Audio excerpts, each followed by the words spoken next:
Doctor Mohammad Yunus ও তারেক রহমানের ভিতরে একটি বৈঠক চলমান অবস্থায় রয়েছে। আমরা এখনও পর্যন্ত জানি না যে এই বৈঠক থেকে কী ধরনের ফলাফল আসতে পারে। তবে যতটুকু আশা করতেছি বা প্রেডিকশন করতেছি সেটা হচ্ছে এই বৈঠকের ফলে তারেক রহমান ও ডক্টর মোহাম্মদ ইউনূসের ভিতরে একটা ভালো বা সুসম্পর্ক স্থাপন হতে পারে। 2 নম্বর কথা হচ্ছে নির্বাচনের যে রোডম্যাপ বা নির্বাচনের সময়সীমা এটা নিয়ে একটা ভালো সিদ্ধান্ত আসতে পারে। 3 নম্বর, তারেক রহমানের দেশে ফেরার বিষয়ে ইতিবাচক কোনো তথ্য আমাদের সামনে আসতে পারে। ডক্টর মোহাম্মদ ইউনূস ও তারেক রহমানের ভিতরে যে বৈঠকটা অনুষ্ঠিত হবে এটা নিয়ে গত 3 দিন যাবৎ বেশ বাংলাদেশের নিউজ পোর্টালগুলোতে এবং সোশ্যাল মিডিয়াতে বেশ উত্তাপ ছড়াচ্ছে। অনেকেই এটাকে নেগেটিভভাবে উপস্থাপন করতেছে, অনেকে এটাকে পজিটিভভাবে উপস্থাপন করতেছে। এবং আপনারা যদি খুব সূক্ষ্মভাবে পর্যবেক্ষণ করেন, বিএনপির মধ্যে একটি পক্ষ এই যে আলোচনা হবে আলোচনাটাকে নিয়ে পজিটিভলি হাইলাইট করার চেষ্টা করতেছে, আরেকটি পক্ষ পজিটিভলি হাইলাইট করতেছে কিন্তু সেটার নেগেটিভ একটা ইম্প্যাক্ট আমাদের সোসাইটিতে পড়তেছে। যেমন ফজলুর রহমান, যিনি ছাত্রলীগের সাবেক নেতা এবং বর্তমানে উনি বেগম খালেদা জিয়ার উপদেষ্টা। এই ভদ্রলোক বেশ বিতর্কিত মন্তব্য করে বেশ বিতর্কের সৃষ্টি করতেছে এবং বিএনপির নেতাকর্মীদের ভিতরে নেগেটিভ মনোভাব তৈরি করার জন্য বেশ কাজ করে যাচ্ছে। ভদ্রলোক কিছুদিন আগে একটি মন্তব্য করেছেন, ডক্টর মোহাম্মদ ইউনূস দিশেহারা হয়ে বা দিশে না পেয়ে তিনি 6 ঘন্টা ধরে নিজে বিমান চালিয়ে তারেক রহমানের সন্নিকটে গেছে মুক্তির জন্য। এই যে কথাটা বলল, এই কথাটাতে 2টা সাইড আমার কাছে পরিলক্ষিত হয়। এক নম্বর হচ্ছে উনি তারেক রহমানকে হাইলাইট করে বেশ উচ্চতায় নিয়ে যাওয়ার চেষ্টা করেছে, যেটা আমার কাছে মনে হয় যে নেগেটিভলি সোসাইটিতে ইমপ্লিমেন্ট হয়েছে। সেকেন্ডলি, উনি চেয়েছে ডক্টর মোহাম্মদ ইউনূসকে ডিমোরালাইজ করা বা ছোট করা বা হীন করার চেষ্টা করেছে, যে ডক্টর মোহাম্মদ ইউনূসের মতো একজন মানুষ তারেক রহমানের কাছে গেছে তার সাথে সাক্ষাৎ করার জন্য। হ্যাঁ, এটা সত্য কথা যে ডক্টর মোহাম্মদ ইউনূসের পক্ষ থেকে বা উপদেষ্টা পরিষদের পক্ষ থেকেই কিন্তু এই বৈঠকের জন্য প্রস্তাব পেশ করা হয় তারেক রহমানের কাছে। পরবর্তীতে তারেক রহমানের যারা ভালো চায়, শুভাকাঙ্ক্ষী, তাদের প্ররোচনায় তারেক রহমান এই বৈঠকে বসতে রাজি হয়েছে।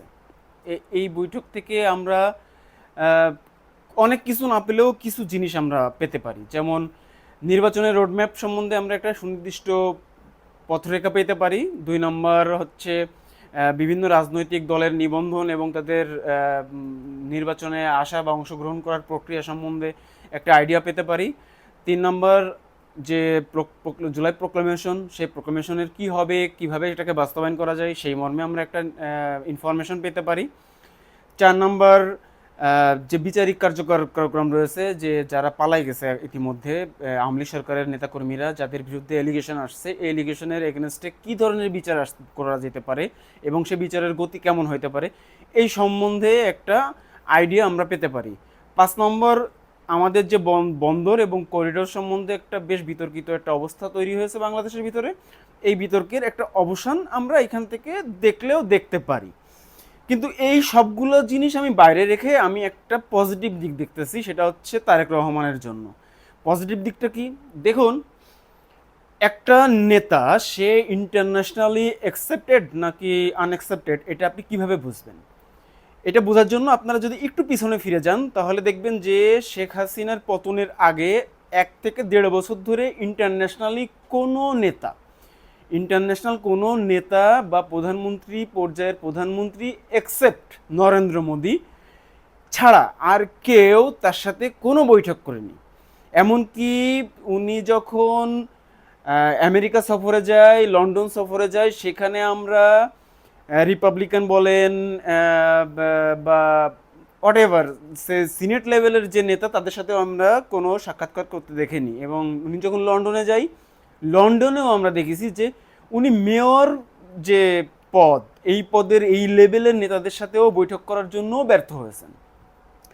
উনি যখন চীন সফরে যান, চীন সফরে যে উনি কোনো নেতার সাথেই বৈঠক করতে পারেনি। এমনকি আমাদের জন্য এটা লজ্জাস্কর যে উনি কোনো কিছু অর্জন না করেই খালি হাতে দেশে ফিরে আসছিলেন। এই যে প্রেক্ষাপটটা, এই যে ঘটনাগুলো যখন ঘটে, এই ঘটনাটার থেকে একটা ইন্ডিকেশন আসে। সেই ইন্ডিকেশনটা কি, যে গ্লোবাল ভিলেজে যে পলিটিক্স আছে, এই পলিটিক্সে যখন আপনি মাইনাস হবেন তখন দেখবেন যে গ্লোবালি যে নেতারা আছে, লিডাররা আছে, এরা আপনাকে কোনোভাবেই ফ্রন্টে আসতে দিবে না। এখন ধরুন তারেক রহমানের কথা যদি আমরা আসি, তারেক রহমান এখন পর্যন্ত 16 বছর দেশের বাইরে আছে।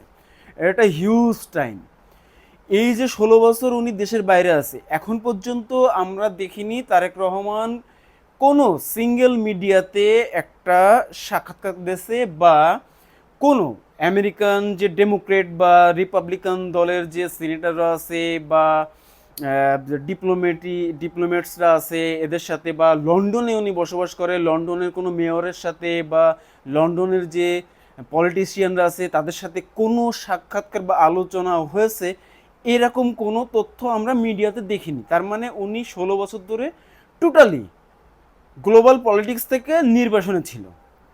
এখনো পর্যন্ত, আজ পর্যন্ত আমি যখন কথা বলতেছি, উনি কোনো ইন্টারন্যাশনাল লেভেলের কোনো পলিটিশিয়ানের সাথে বা বড় কোনো ব্যবসায়ীর সাথে, ব্যবসায়ী নেতার সাথে বা বড় কোনো চ্যানেলের সাথে উনি ইন্টারভিউ দিতে আমরা দেখিনি।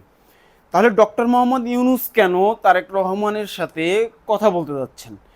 এর একটা কারণ আছে, মূল কারণ যেটা, সেটা হচ্ছে ডক্টর মোহাম্মদ ইউনূস বুঝতে পেরেছেন যে বিএনপির ভিতর থেকে কিছু বামপন্থী নেতা এরা চাচ্ছে তারেক রহমানকে রেখেই তড়িঘড়ি একটা নির্বাচন করে বিএনপি ক্ষমতায় আসুক, যাতে তারেক রহমানকে প্রধানমন্ত্রী বা প্রধানমন্ত্রী না করা যায়। আমরা এটাও জানি যে তারেক রহমান ভবিষ্যতের, অদূর ভবিষ্যতের প্রধানমন্ত্রী, আল্লাহ যদি চায় আর কি। আর এটা আমাদের প্রেডিকশন যে উনি হবে, এরকমই একটা সবার ভিতরে একটা প্রেডিকশন আছে।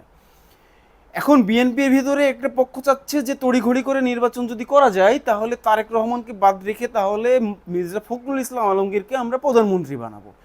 প্রধানমন্ত্রী বানানোর পরে ওনাকে পরে কসলায় বা চিপে চিপা ওনাকে বের করে দিয়ে আমরা বিএনপির ক্ষমতা ভোগ করব বা দেশ চালাবো। কিন্তু ওনারা যেটা ভাবতেছেন সেটা আসলে পসিবল না। কেন পসিবল না? কারণ হচ্ছে বিএনপি যেটা চিন্তা করতেছে যে তারেক রহমানকে মাইনাস করে বা বিএনপির একটা পক্ষকে মাইনাস করে আমরা যদি ক্ষমতায় আসতে পারি তাহলে আমরা দেশ খুব সুন্দরভাবে চালাতে পারবো। জি না, এত সহজ না। আপনারা যখনই এই কাজটা করবেন তখন শেখ হাসিনাও এটা চাচ্ছে যে তারেক রহমানকে ছাড়া, এই জন্য শেখ হাসিনা রকে তারেক রহমানের পিছনে লীলাই দিয়েছে, এবং রর ফাঁদে পড়ে তারেক রহমান ইতিমধ্যে অনেক কার্যক্রম সম্পূর্ণ করে ফেলে আছে, যেগুলো আলোচনার বিষয় রাখে বা আলোচনার দরকার আছে, কিন্তু এটা পরে আলোচনা করা যাবে। এই আলোচনা এখানে এখন করব না। দেখুন, এই যে ঘটনাচক্রগুলা, যেমন ইন্ডিয়ান মিডিয়াগুলা বলে যে নির্বাচন, বাংলাদেশের মিডিয়াগুলো বলে নির্বাচন, তারপরে বিএনপির কিছু নেতা বলে নির্বাচন, তারপরে সেনাপ্রধান বলে নির্বাচন। এখন ডক্টর মোহাম্মদ ইউনূস যখন পদত্যাগের একটা সিদ্ধান্ত নিয়েছিল তখন সবাই মিলে ডক্টর মোহাম্মদ ইউনূসের সাথে বসলো, একটা বৈঠক হলো।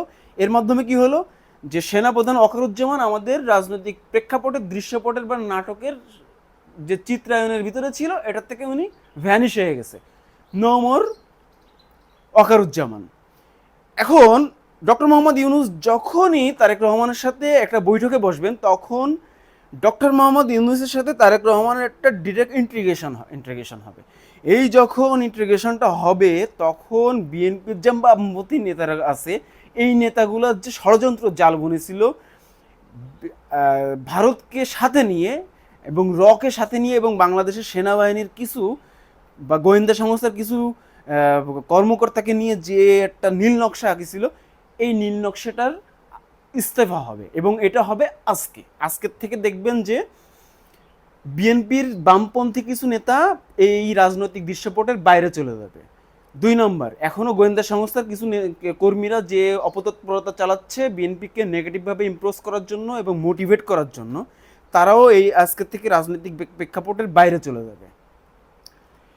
এবং সব থেকে আশাব্যঞ্জক যে কথাটা সেটা হচ্ছে, আমরা যেটা আশা করতেছি সেটা হচ্ছে তারেক রহমানের সাথে যখনই ডক্টর মোহাম্মদ ইউনূসের ফেস টু ফেস কথা হবে তখন এখন থেকে যে কোনো ডিসিশন মেকিংয়ের ক্ষেত্রে বিএনপির পক্ষ থেকে ভয়েস রাইজ করবে তারেক রহমান, কোনো ফজলুর রহমান না, বা মির্জা ফখরুল ইসলাম আলমগীরও না, বা মির্জা আব্বাসও না, বা শামসুজ্জামান দুদু সাহেবও না।